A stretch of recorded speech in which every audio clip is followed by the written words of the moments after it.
So in this video, I'm gonna share with you paano ba i-connect yung GCash GSave mo na Uno Bank to the Uno Bank na mobile app. Tapos in this video, I'm also gonna share yung honest feedback ko, yung parang first impression ko about the Uno Bank app. So yeah, let's go.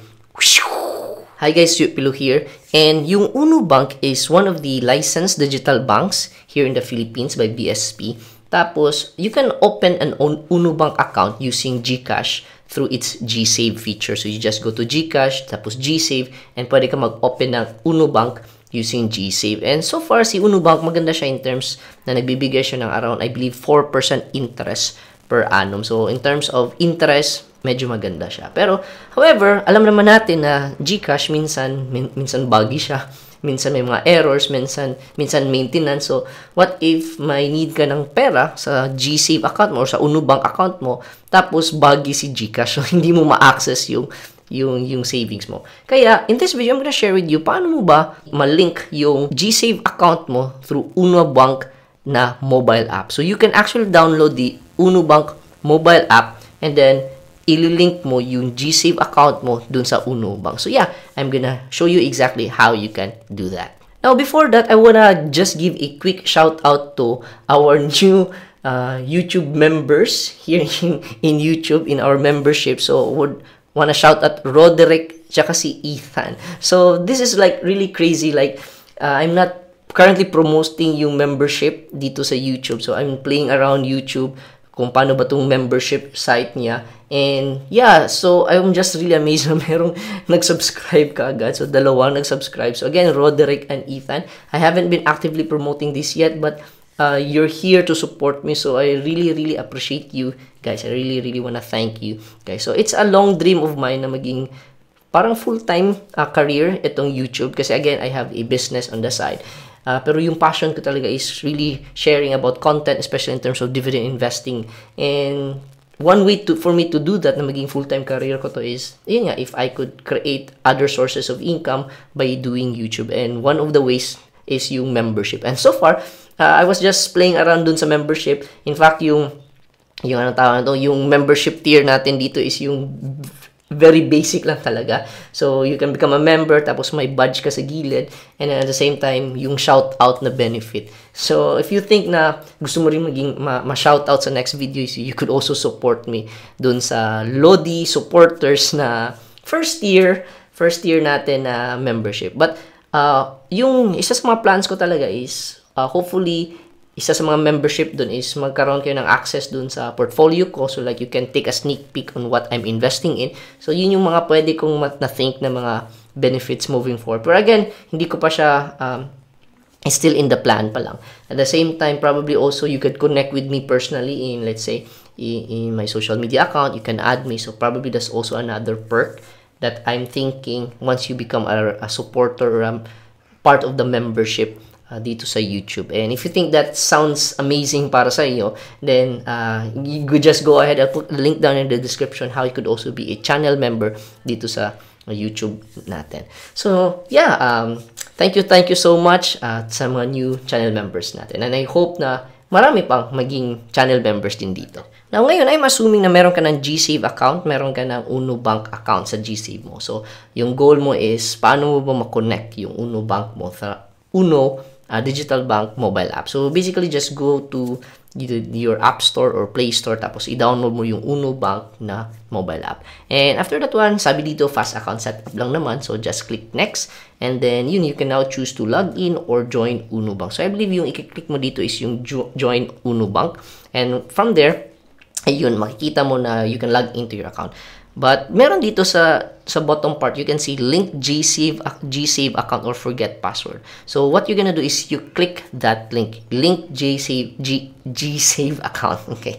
Once you click that link, ayun, input mo yung mobile number mo sa GCash account mo. So, just input the mobile number you're using in your GCash account.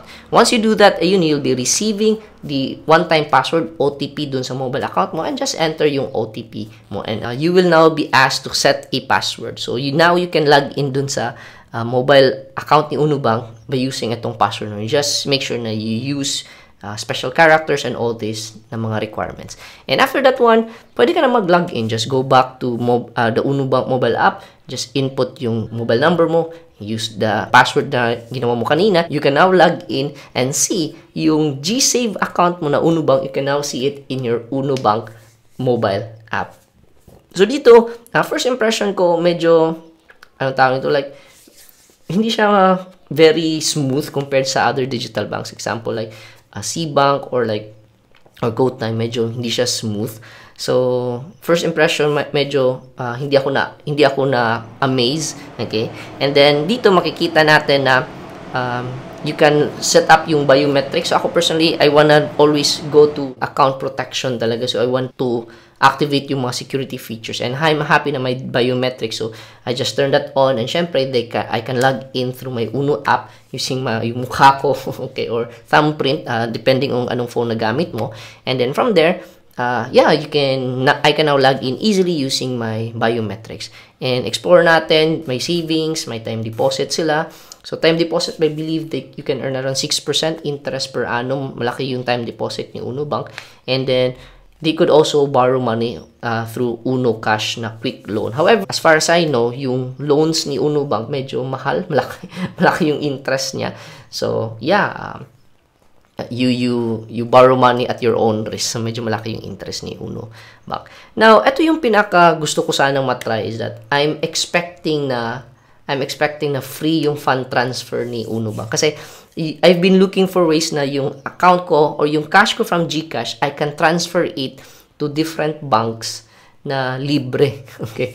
Na libre. Kasi right now, if you transfer from your GCash to other banks, meron yung convenience fee, I believe 10 peso ata. So, I'm hoping na si Uno Bank meron din free fund transfer. So, yung goal ko is, from my GCash account, i-transfer ko sa Uno Bank, and then from my Uno Bank, I'm gonna transfer it to other banks na hopefully free. Pero, I'm so disappointed kasi, for me to do that, may bayad siya. But anyway, I'm getting ahead. So, basically, if you want to send money, just go to etong nasa middle na button, na Uno button. Just click that one. Lalabas itong mga options. Send money, scan QR, pay bills. Okay, but of course, we want to send money. So, send money and you can go to other banks. And for you to send money, you can just directly add yung recipient, kung ano yung bank details na gusto mong pagsendan. But you could also go to the settings and punta ka dito sa manage my beneficiary. So dito, you can save yung mga digital bank accounts mo, yung other digital banks, para easy na lang if you want to fund transfer. So I added my bank account dito. So manage beneficiaries, I added, punta ko sa other banks.